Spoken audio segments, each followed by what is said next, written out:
Bonjour.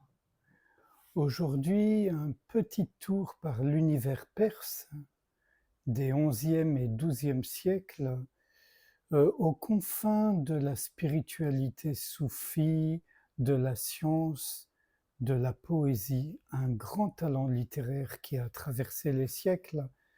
Je parle d'Omar Khayyam et tout particulièrement de cette œuvre extrêmement connue, les Rubaiyat, les quatrains. Dans cette traduction, donc, chez Babel Poche, quelques extraits.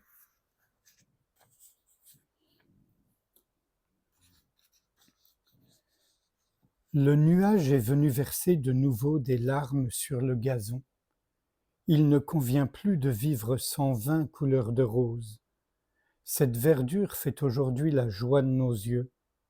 Qui jouira de celle qui poindra de nos cendres?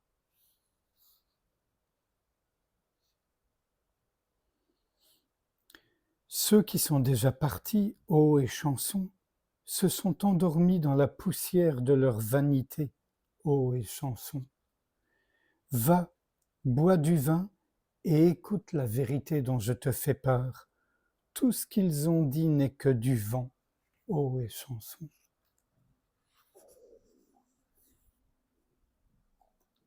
Tous ces ignorants qui ont parlé avec beaucoup d'éloquence et péroré sur l'essence de la providence n'ont jamais été aptes à dévoiler les mystères d'ici-bas. Ils ont commencé par discourir et fini par s'endormir. Ceux qui se sont soumis à la sagesse et au bon sens se sont diminués dans l'envie de l'être et du néant. Ô toi, homme averti, va chercher le jus de la treille, car ces ignorants ont atteint la maturité dès leur jeune âge.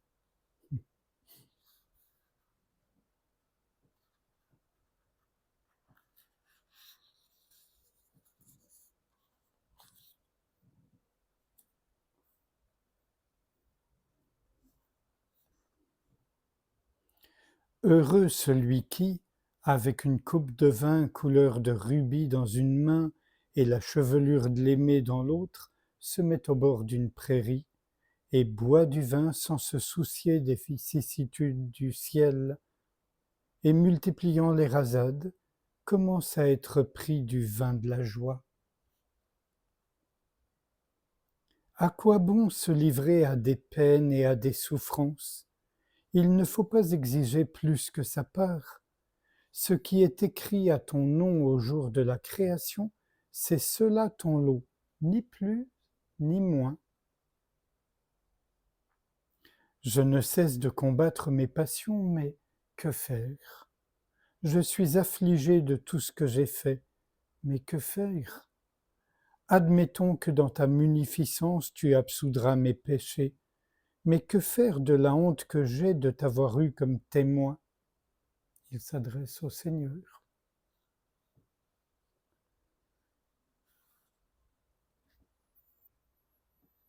J'étais un faucon, je me suis envolé du monde des mystères, dans l'espoir d'atteindre, peut-être, l'empyrée. N'ayant trouvé ici aucun confident, je suis reparti par la porte par laquelle j'étais entré. Réveille-toi, pour que nous buvions ensemble une coupe de vin. Buvons-en avant d'avoir reçu les coups du destin. Un jour viendra, soudain, où cette roue hargneuse ne nous laissera même pas le temps de boire de l'eau.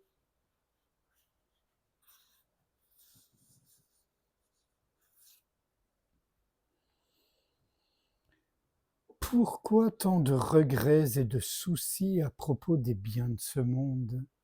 As-tu jamais vu quelqu'un y vivre de façon éternelle? Même ces quelques souffles dans ton corps ne sont qu'un prêt. Un prêt, il faut le traiter comme tel. Puisque la sagesse n'apporte rien en ce monde, ce n'est que l'homme insensé qui y trouve son compte. Apporte-moi de ce qui m'enlève la raison, peut-être qu'alors le monde me verra d'un œil plus serein. Aussi loin que porte mon regard, je ne vois que le paradis grâce à la verdure, que des ruisseaux pareils au Kawsar. La campagne, devenue comme un paradis, parle moins de Kawsar. C'est pas la campagne, mais la campagne. Assieds-toi au paradis auprès d'une beauté aux traits paradisiaques.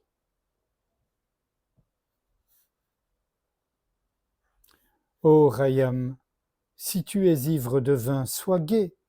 Si tu es assis près d'une beauté aux joues pareilles à la tulipe, sois gai. Puisque tout va aboutir au néant ici-bas, suppose que tu n'es plus. Mais puisque tu vis, sois gai.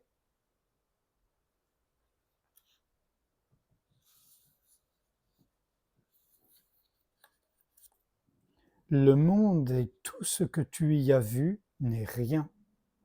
Ce que tu as dit, ce que tu as entendu n'est rien. Si tu as parcouru le monde, si tu as parcouru le monde entier, ce n'est rien. Si tu t'es confiné dans la maison, ce n'est rien.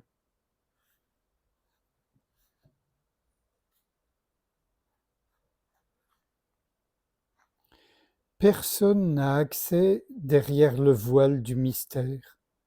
Nulle âme ne connaît la nature du piège qui nous est tendu. Il n'est de halte que dans le sein de la terre. Bois du vin, car ce sont là des histoires sans fin.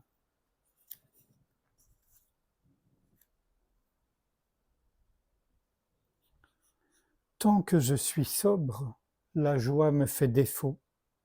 Dès que je suis pris de vin, c'est ma raison qui en pâtit.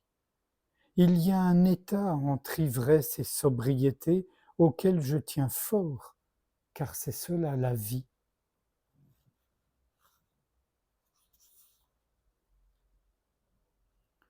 Le vin est préférable à tout ce dont l'homme se nourrit.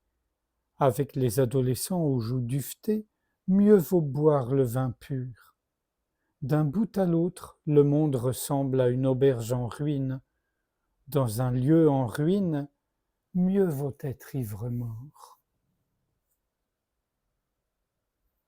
Alors évidemment, euh, cet auteur, cet ouvrage ont fait l'objet de nombreux conflits, de diffamation, d'incompréhension. Je ne suis pas sûr moi non plus de le comprendre, évidemment. Il me plaît d'interpréter son ivresse comme l'ivresse spirituelle. Mais ce n'est peut-être pas ça, hein, mais ça me plaît de le présenter comme tel. Parce qu'il y a tant de sagesse dans ses propos, sans réfléchir à tout ce qui vient d'être lu et dit. Je vous propose qu'on passe un instant ensemble en silence, dans cet état entre sobriété et ivresse auquel il fait allusion.